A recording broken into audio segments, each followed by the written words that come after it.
Hey guys, so today I'm going to be showing you how I do a really basic cartoony style. So first things first, I just start off with the face shape. I usually make the jaw about 1/4 of the size of the head. It depends on who I'm drawing in terms of like what the shape is going to be, but for this one I'm drawing my friend and she has a pretty angular square jaw. And then I'm going to divide the face into quarters just so I can get a good idea of where these circles are going to be. And then I'm going to draw 3 circles, leaving about 1/4 of a circle space on each side, and those are going to be the guides for the eyes. And then I'm going to start drawing the pupils, which are intersecting with those 2 lines I drew before. I'm going to start drawing in a realistic eye shape just so I have something to work off later. And then I'm going to trace around that, but I'm going to elevate the corners of the eyes. And now I'm just playing around with eye size to see what looks best. And then I'm going to take the centers of the eyes and just lower them straight down. And I'm going to draw the nose right at the bottom of the middle circle, and depending on who you're drawing it'll change size, but I like to make it about as big as the pupils are. I'm going to draw a line about where the jaw ends, and then I'm just going to draw 2 lips over that to make the mouth.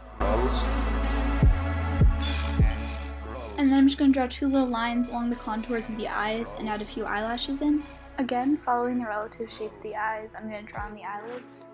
And then I'm going to use circles just to generally map out where the eyebrows are going to be. And now I'm just sketching in the hair and clothes. I'm going to make the line art a bit cleaner by tracing over it.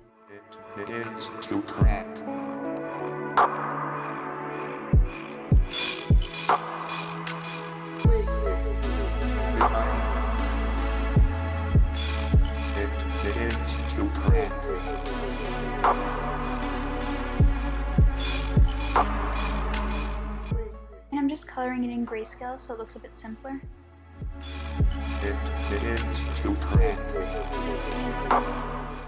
I'm adding just 1 layer of highlights in white. I'm going to increase the transparency of my black and white layer just so I can play around with colors a bit more, but I'm still not going to add any colors besides 1 baseline. I'm just going to add some final touches, and then I'm done. Thank you for watching.